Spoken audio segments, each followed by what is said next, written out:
Wednesday, May 20, 2026.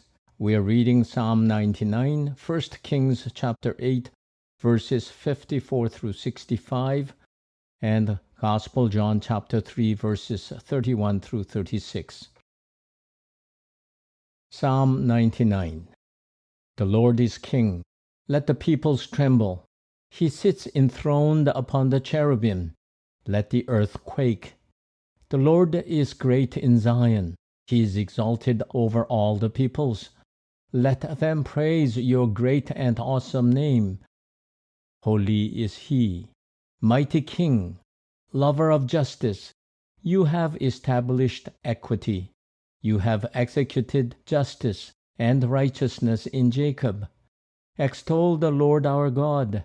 Worship at His footstool. Holy is He. Moses and Aaron were among His priests. Samuel also was among those who called on His name. They cried to the Lord, and He answered them. He spoke to them in the pillar of cloud. They kept His decrees and the statutes that He gave them. O Lord our God, You answered them. You were a forgiving God to them, but an avenger of their wrongdoings. Extol the Lord our God, and worship at His holy mountain, for the Lord our God is holy. 1 Kings chapter 8, beginning at verse 54, ending at verse 65. Now when Solomon finished offering all this prayer and this plea to the Lord, he arose from facing the altar of the Lord, where he had knelt with hands outstretched towards heaven. He stood and blessed all the assembly of Israel with a loud voice. Blessed be the Lord, who has given rest to His people Israel according to all that He promised. Not one word has failed of all His good promise, which He spoke through His servant Moses. The Lord our God be with us, as He was with our ancestors.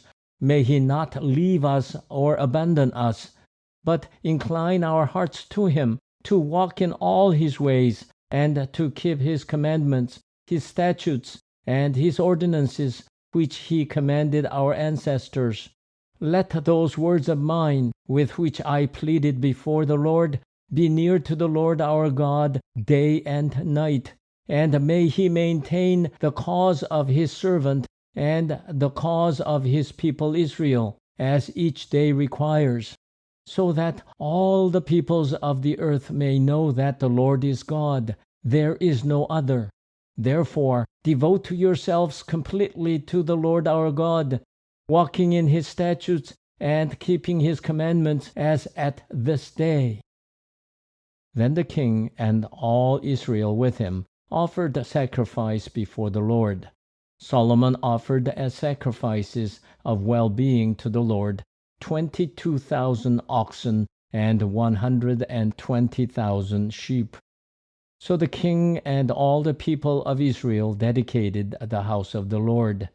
The same day the king consecrated the middle of the court that was in front of the house of the Lord, for there he offered the burnt offerings and the grain offerings and the fat pieces of the sacrifices of well-being, because the bronze altar that was before the Lord was too small to receive the burnt offerings and the grain offerings and the fat pieces of the sacrifices of well-being.